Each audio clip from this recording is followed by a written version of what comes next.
Meeting of the January 18th Board of the Sacramento Area Flood Control Agency to order. Would the clerk please call the roll? Thank you. Director Desmond? Here. Director Frost? Director Hume? Chairman Kennedy? Here. Director Cerna? Here. Director Jennings? Here. Director Kaplan? Here. Director Talamantes? Director Holloway? Present. Director Johns? Here. Director Avidas? Here. Director Perez? Here. And Director Conant. Present. We have an 11-member quorum. Good afternoon, ladies and gentlemen. This meeting of SAFCA is being recorded live and will be cablecast on Metro Cable Channel 14 on Sunday, January 21st at 12 p.m., and it will also be available on SAFCA's website within 48 hours after the meeting. Members of the audience who would like to address the board should fill out a speaker form and bring it to me if you have not already done so. When addressing the board, please identify yourself for the record and limit your comments to 3 minutes. Thank you. Thank you. Will you please join me in the Pledge of Allegiance? I pledge allegiance to the flag of the United States of America and to the republic for which it stands, one nation, under God, indivisible, with liberty and justice for all. Our first item of the day is public comments. This is specifically for items that are not on the agenda. And due to the fact that these items have not been agendized, I just want to give fair warning to the speakers slips that I have here, or the people who have turned in speaker slips, that the board will not engage in debate or discussion of any depth because this item is not noticed. But we are listening and taking notes as a staff. So with that, I will first call Julie Parrish.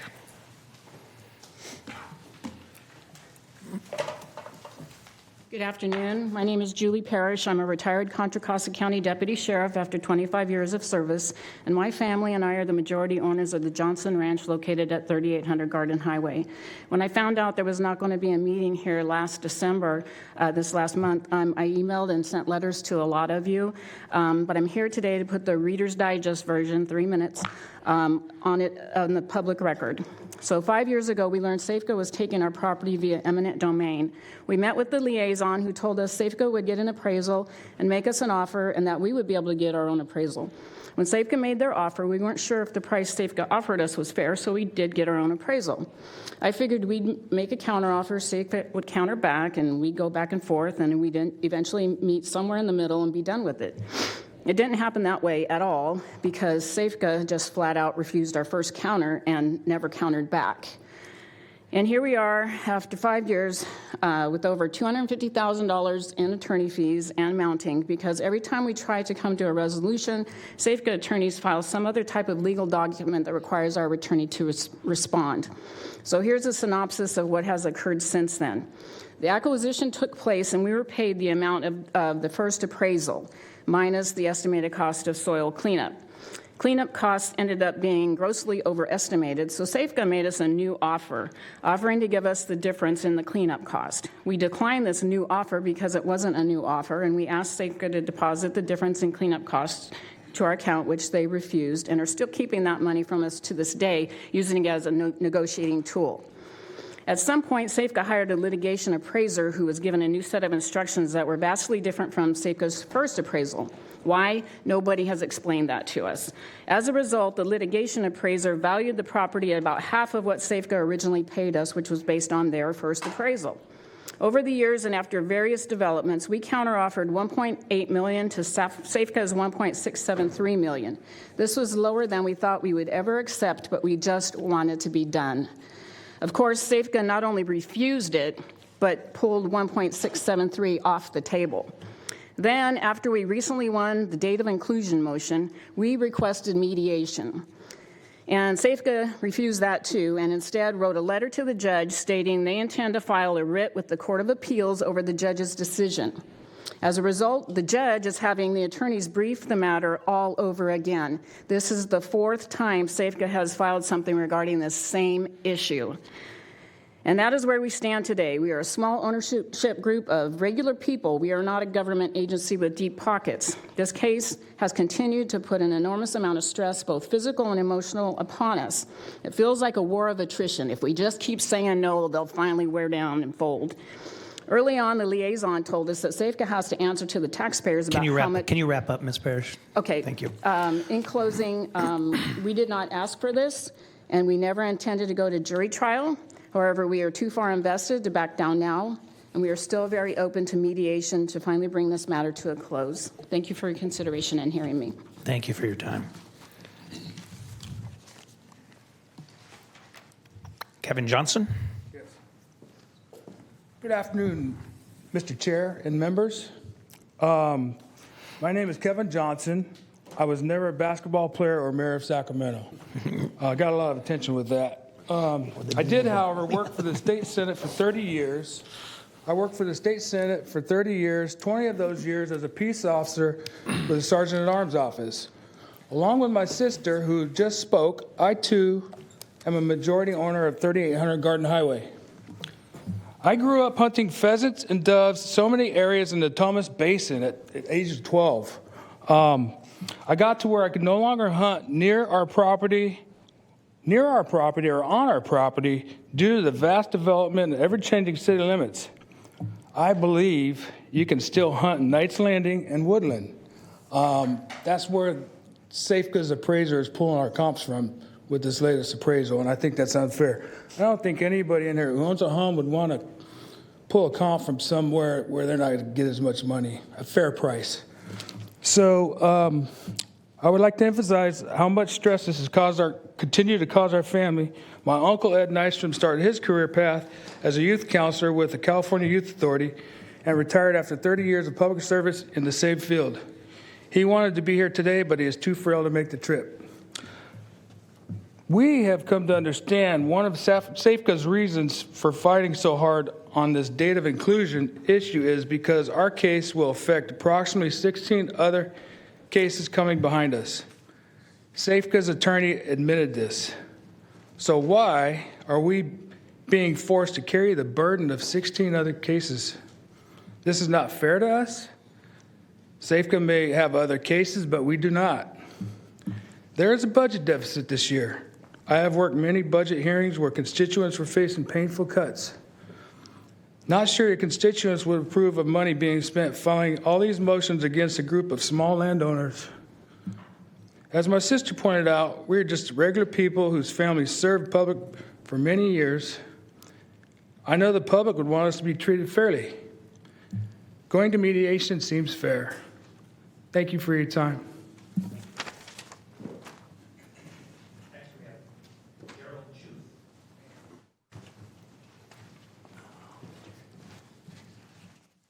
Thank you, board and board members. My name is Gerald Juth. I'm here speaking on the Sacramento levee erosion project being currently put out by the Army Corps of Engineers. This is contract 3B, and I am specifically speaking about the reach on the south bank between Watt and Mayhew Drain. The extent of this work has just recently been disclosed to the residents in the area because the supplemental environmental impact statement just came out. It is a very voluminous document, over 900 pages, and we've had a couple public Zoom meetings in the last couple of weeks where there is an awful lot of public outcry about the lack of time given to review this document and the lack of information in it. Even at this point, it's very hard to tell exactly what Army Corps is planning on doing in this reach. Now, recently, in my background, I'm recently retired after 25 years of state service. I am a civil engineer. I am a professional geologist, and I'm a certified engineering geologist. And for the life of me, I cannot see the basis of design for what they are planning to do in this reach. And they are apparently are going to be creating an awful lot of environmental damage, taking out heritage oaks and awful lot of trees that are very important to the residents in this area. Now, I know that SAFCA had a review team, the bank protection, assessment group, and hired a bunch of very smart people to come up with plans. And I just became aware of a document that they put out on Subreach 2, that's the area around Sac State from Paradise Beach to Howe Avenue, in which they talk about all the different types of plans that were considered. And in this document, they say that a similar document will be put out for the other reaches, which the area we are in is Reach 4. As far as I can tell, this document was never prepared. Therefore, it's difficult or impossible to tell exactly what they're trying to do, and therefore it's impossible to determine the amount of environmental damage that they are going to do and whether the environmental impact statement is in fact suitable or meets the demands by law. So I urge SAFCA to please try to hold Army Corps to hold their feet to the fire, disclose to the residents. There should be public meetings where they talk about why they want to do what they are proposing and exactly what the rationale for that is. That has never been done for our reach, and there's an awful lot of people in that residential area Can you that wrap up, bought Mr. Juth? there precisely because they want to, be in the environment in the riparian area there.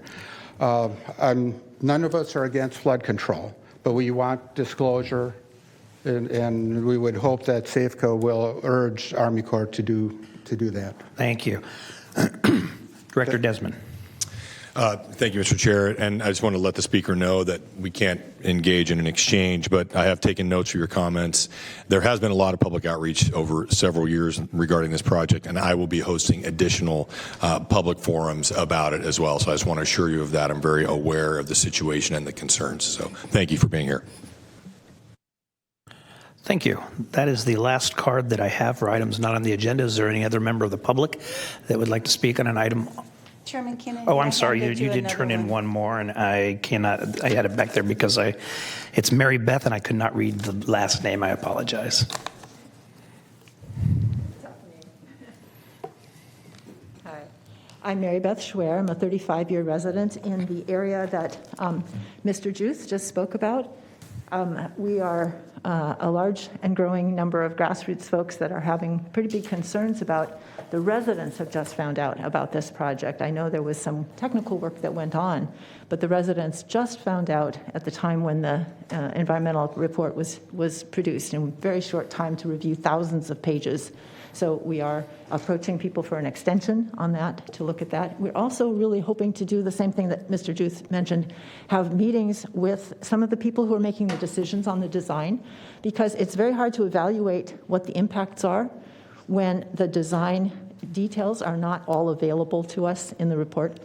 I also want to say that under both CEQA and NEPA, there are concerns that the alternatives that were considered, even if they were rejected, should have been shown. And what they're doing is only a project level, one big alternative, either do it or kind of don't. And we think that they're individual sub-reaches that don't need to have a mile long of destruction using the methods that they've chosen.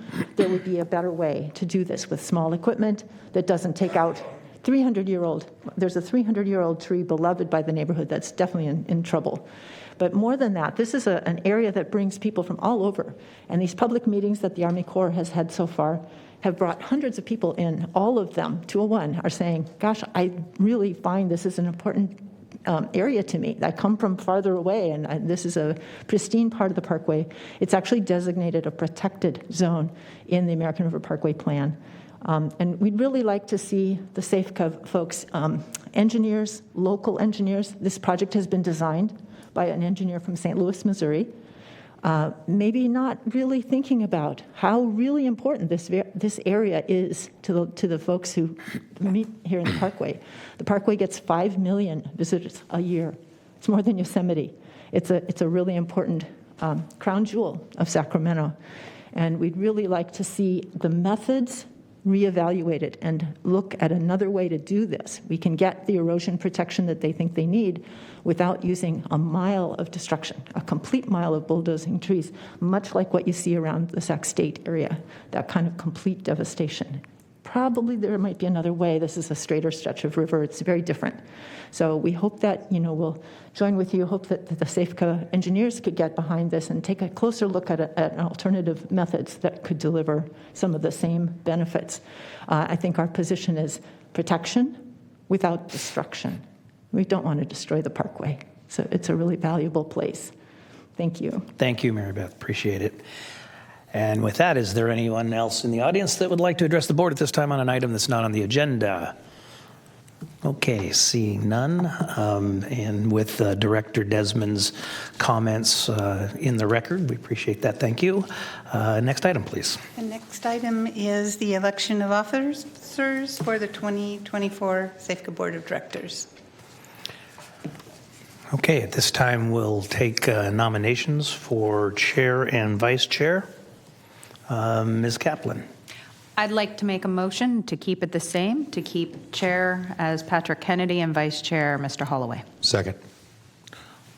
Okay, any other nominations?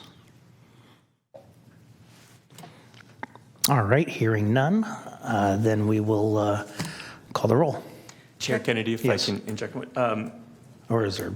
There's one issue on the motion itself because the chairmanship rotation policy. So Yeah. in years past when we've done this, the motion has included suspending point 4 of the chairmanship rotation policy for 1 year and then followed the nomination.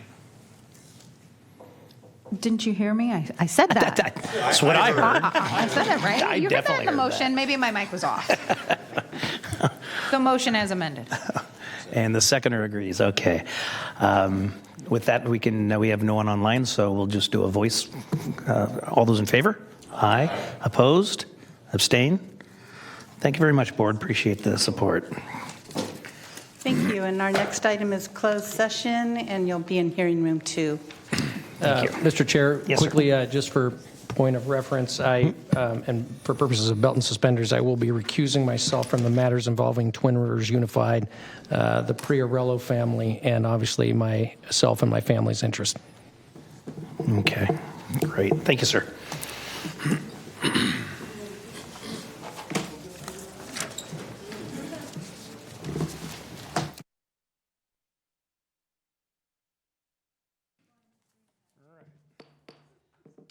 Call this meeting back to order. Would the clerk please call the roll?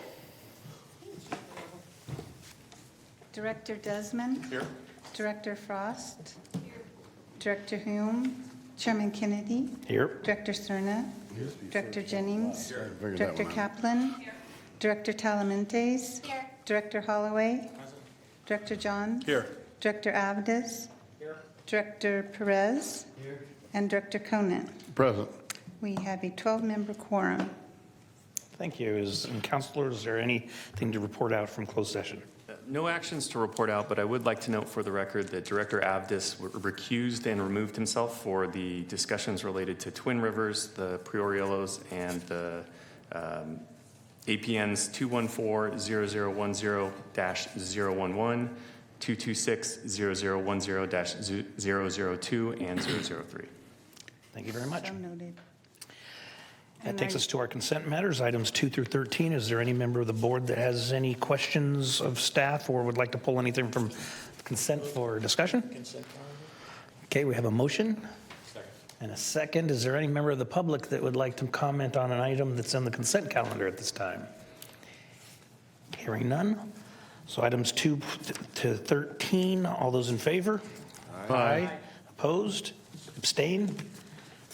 Next item, Madam Clerk. Thank you. Separate matters, the Executive Director's report for January 18th. Well, good afternoon, members of the board. Lindy, if you could bring that one up. So just wanted to put a few pictures up there from some of the construction going on last year and look forward to 2024. Talk a little bit about couple things. One, yesterday the Corps did award a new contract. There's at where Highway 99 crosses the levees up on the Thomas Cross Canal. There's a gap in the slurry wall underneath the highway there because that takes specialized construction. And so the Corps just awarded that contract yesterday for a little over $9 million. So just another construction contract to move forward. I did want to kind of summarize what happened in 23. We had, during 23, there were 21 major construction contracts. 19 of them were Corps of Engineers projects, and then the state was doing the Lower Elkhorn Basin levee setback, and SAFCA did the pumping plant and interior drainage for the Lower Elkhorn Basin levee setback project. So of those, 5 were completed and 16 were continued into 2024.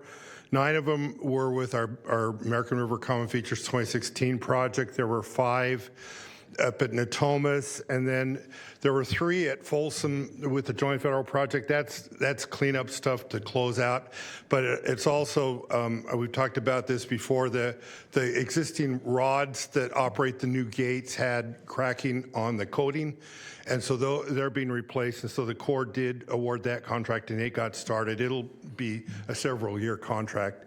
And then at Folsom, we had 4 contracts going forward as part of the dam raise. Moving forward to 2024, we're going to have 24 major contracts. 16 were continued from 2023, and 8 new contracts are expected to be awarded, with 9 of them in the Common Features 2016. There'll be 8 projects going on around the Natomas Basin, and then up at Folsom between the Joint Federal Project and the dam raise, there'll be 7 activities going on there. So there's going to be a lot of construction everywhere.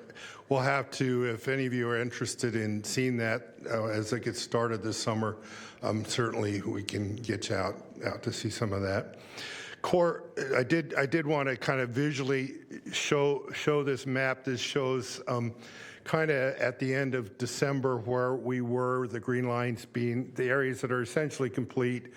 The red lines are the areas that are trying to represent the areas currently under construction, and the blue are the areas generally that we still need to have contracts awarded.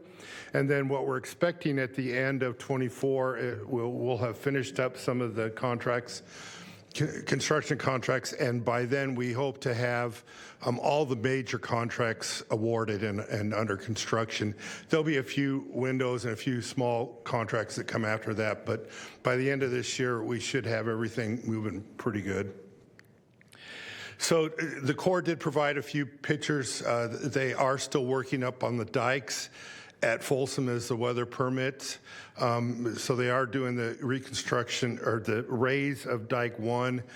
They've started that work, just a couple of photos there. And then the other thing, they had previously, for the Folsom Dam raise, we are strengthening the gates so that they can hold water higher, and then putting seals along the top of them so that they can stay closed without overtopping. To do that work, they need to put stop logs on the water side of the gate so they can dewater it. And so they had 18 stop logs. There were 3 sets of 6 that were manufactured.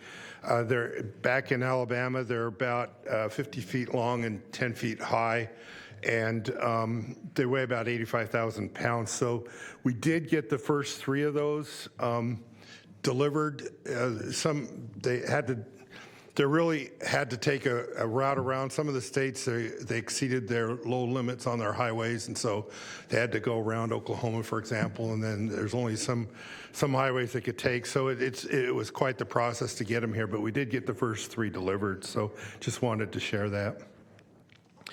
So as was mentioned earlier in some of the speakers, the Corps does have an environmental document out as a supplemental EIS and EIR to cover some of the additional work coming forward. The public review period currently ends February 5th. There's been a number of requests that I know the Corps is considering to extend that.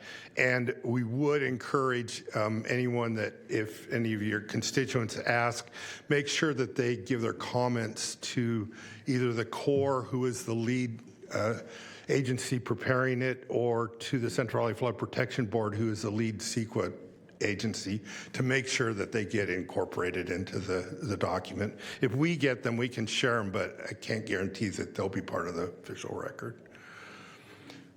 So additionally, comprehensive study of the YOLO bypass has started moving forward.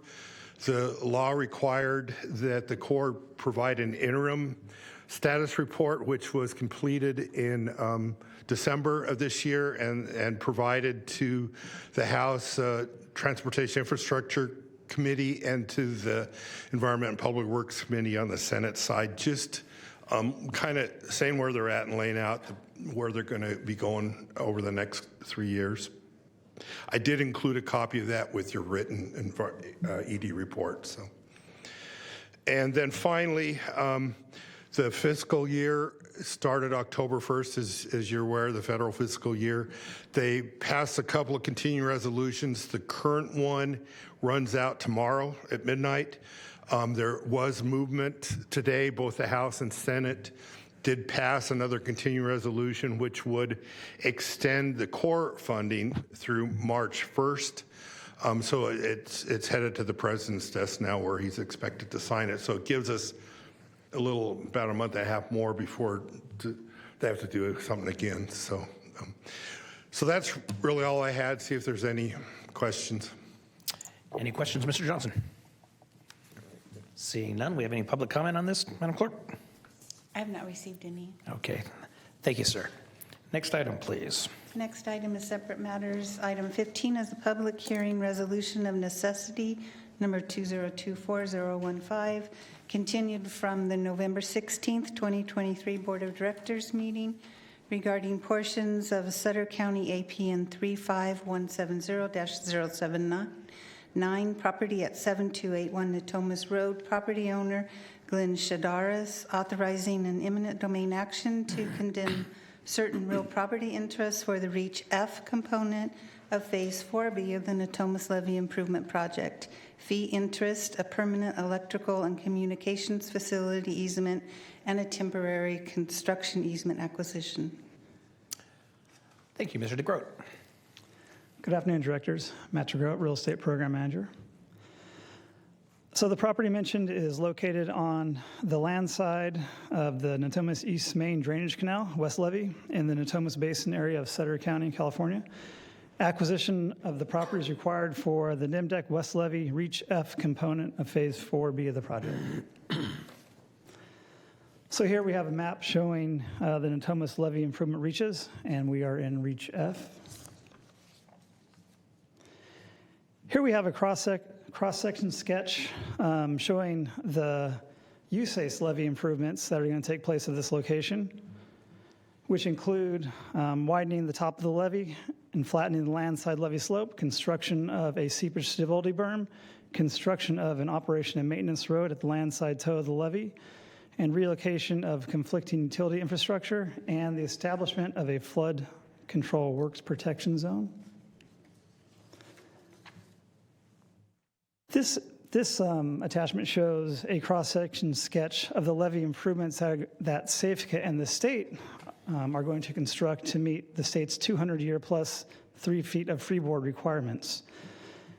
And this includes additional widening of the levee and raising of the top of the levee, and reconstructing the flattening of the landside levee slope, seepage berm, operation and maintenance road, and the establishment of a flood protection work zone. Attachment C shows the location of the property within the project area, right there.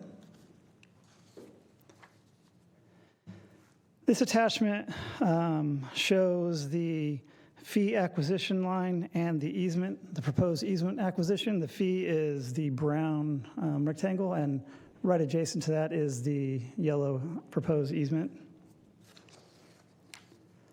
This exhibit shows the proposed temporary construction easement. It is the hash line. It's a little bit difficult to see, just a hash line there in the middle. So then we have the exhibit that brings everything together so you can see how it falls on the property. So we have the red is the proposed fee acquisition, the orange is the proposed utility easement acquisition, and the blue is the temporary construction easement. The fee acquisition is required to construct the levee improvements to ensure that no encroachments or excavations undermine the integrity of the levee improvements and allow for the proper operation and maintenance of the flood control features to take place. The electrical and communication facilities easement is needed to relocate the existing utilities out of the levee improvement footprint. And the temporary construction easement is required for the installation of fencing and driveway improvements. Attachment E to E3 of the staff report is the project description and necessity for the acquisition, environmental compliance documents and considerations in selecting mitigation sites, and additional design analysis that was done. On March 7th of 2022, Safeco sent a letter to the property owner advising him that an upcoming levee improvement project will affect his property. On June 28th of 2022, Safeco sent a letter to the property owner advising him that Safeco was preparing an appraisal to acquire a portion of his property in fee, as well as an electrical and communication facilities easement. On January 26th of 2023, Safeco did provide a formal offer to purchase the property rights, which consisted of a fee, acquisition, permanent electrical and communication facilities easement, and temporary rights required for the installation of the fencing and the driveway improvements and the removal of existing infrastructure. On May 26th of 2023, Safeco sent a letter to the owner that clarified the initial offer and described the temporary rights as a temporary construction easement and set a value for those rights. On September 29th of 2023, Safeco did mail a written notice to the owner advising him that this board would hold a hearing on October 19th of 2023 to consider the adoption of a resolution of necessity. At that meeting, this board did open the hearing for the resolution of necessity, received testimony from the owner, and then continued the hearing to its November 16th meeting. On October 27th of 2023, Safeco mailed another written notice to the owner advising him that this board would hold a hearing on November 16th to consider the adoption of a resolution of necessity. At that November 16th meeting, this board chose to continue the resolution of necessity to the January 18th, 2024 meeting today to allow for further negotiations to take place. Attachment L to the staff report is the diary of discussions between Safeco's right-of-way acquisition consultant and the owner, during which they discussed the potential effects of the project on the property and the requirements that the interest in the property would need to be acquired to support the project and the right-of-way acquisition process. On December 28th of 2023, Safeco did mail yet another written notice to the owner advising him that this board would hold a hearing today at this time to consider the adoption of a resolution of necessity. Some additional communications that have taken place. On February 20th of 2023, the owner did provide a counteroffer to Safeco's offer to purchase the property. Safeco was unable to accept this counteroffer due to the lack of supporting information. On June 28th of 2023, the owner provided information to Safeco regarding the cost to build a replacement residence outside the project footprint on the remainder of the property. On August 31st of 2023, Safeco verbally provided the owner with a settlement offer for the purchase of the property that took into account the additional information to construct the replacement residence provided by the owner and included costs for relocation assistance the owner is eligible to receive. This offer was rejected. On October 6th of 2023, following the direction of this board, Safeco, we did send a letter to the owner that formalized that settlement offer for the purchase of the property. On November 9th of 2023, Safeco met with the owner and his counsel on site to discuss the project impacts to his property and potential construction timing. At this meeting, the owner did confirm a prior second counteroffer that was verbally provided to Safeco's acquisition agent, and Safeco also provided hard copies of several documents that you can see on the screen in front of you. Additionally, at this meeting, Safeco and the owner agreed that Safeco would conduct a topographic survey of the property to investigate existing drainage issues near the project footprint. The owner also indicated that he would forward additional cost information for corrections of security issues associated with removing the main residence from the property. On November 14th of 2023, Safeco sent a letter to the owner summarizing the items discussed at that November 9th meeting, which included Safeco's responses to the verbal comments made by the property owner at the October 19th board meeting. On December 8th of 2023, the owner provided a revised counteroffer to Safeco. This counteroffer increased the value of the second counteroffer provided verbally by the owner and also provided additional supporting documentation. On December 18th of 2023, Safeco provided the owner with a written settlement offer that took into account this additional information provided, on which this settlement offer has since been declined by the owner. This slide shows the exhibits that are attached to this resolution for the fee acquisition area, the electrical and communications facilities easement acquisition area, and the temporary construction easement. So at this point, we've had fairly good communication with the property owner, and he's provided us with a lot of documentation. However, we simply appear to be at an impasse regarding compensation.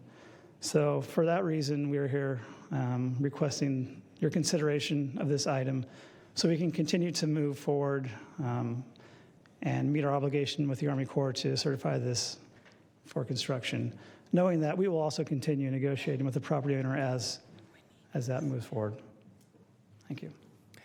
Are there any questions of Mr. DeGroat from the board?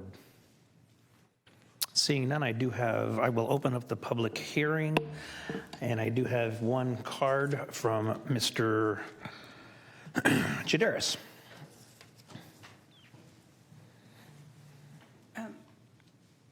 Chairman Kennedy, I'd also like to note for the record that we did receive a letter of objection from Mr. Manning's office, which I distributed to the board. Thank you. Good afternoon.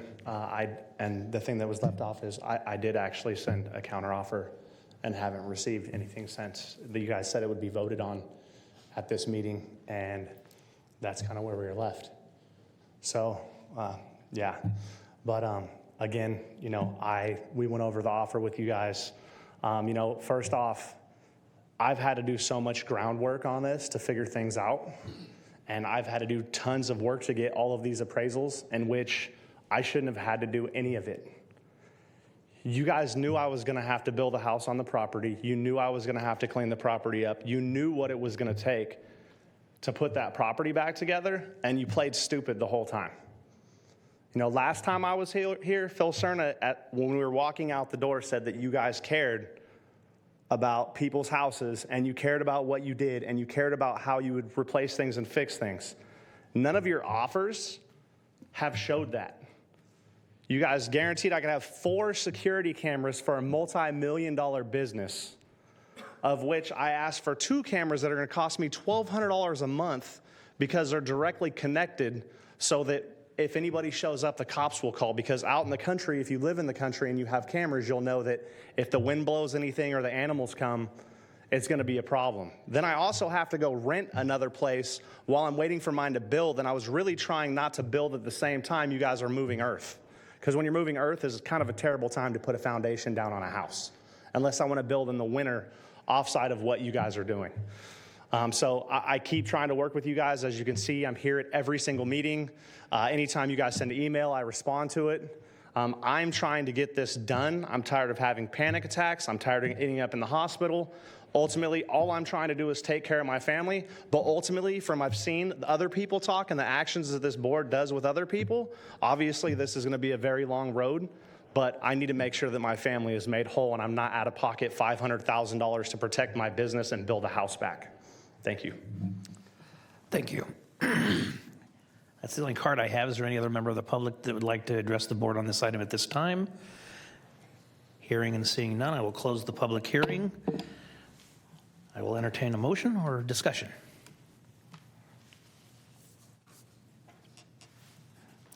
Okay, hearing no discussion, the chair will move staff recommendation to proceed with the resolution of necessity number 2024-015. Before we vote, I have a question for Mr. DeGroot. Now, Mr. Jadera said that there was an offer that was not responded to. Do you care to respond to that?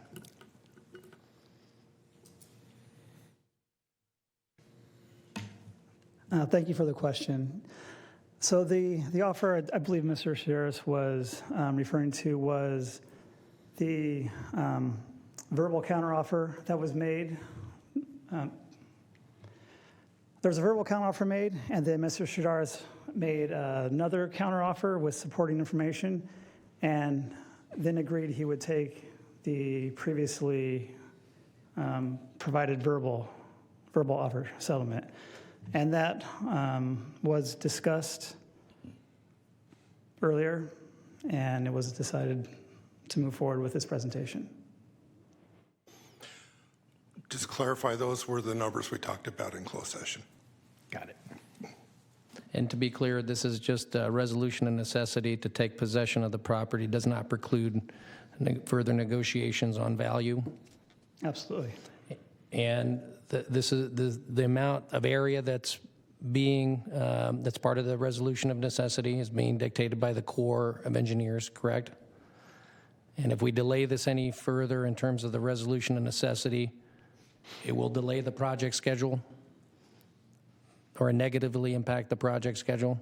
Yes, in this one, we do have utility relocation, so we do need to keep moving on this one. Well, I would encourage further good faith negotiations, certainly with the property owner. Thank you, Director. We have a motion and a second. All those in favor? Aye. Opposed? Abstain? Thank you. Next item is item number 16, public hearing resolution of necessity number 2024-016. The chair will move to continue this item for 4 months. Is there any discussion? Is there any member of the public that would like to address the board at this time on this item? Okay, we have a motion and a second. Thank you, Mr. DeGroot. Very well done. All those in favor? Aye. Opposed? Abstain? Next item is item number 17, public hearing resolution of necessity number 2024-017. Chair will move for a continuance of 1 month. Second. Is there any member of the public that would like to address this item at this time? Hearing and seeing none. All those in favor? Aye. Opposed? Abstain? Item number 18 is a public hearing resolution of necessity for number 2024-018. Chair will move to continue this for 1 month. Second. And on this one, yes. Mr. Avdis, you are recusing yourself? Yes, from the next item, yes. Okay, got it. There's a motion and a second. All those in favor? Director Kennedy, can we wait 1 second to let Director Avdis leave? Thank you.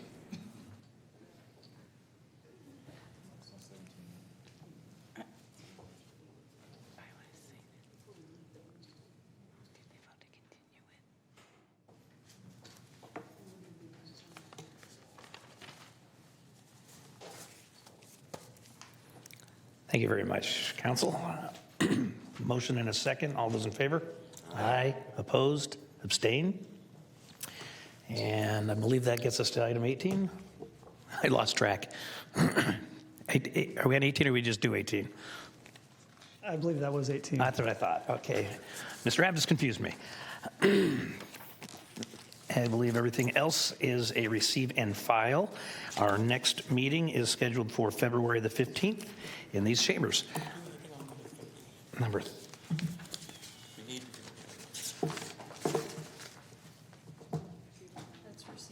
It's just a receive. Yeah. Okay. Thank you very much, everybody. We're adjourned.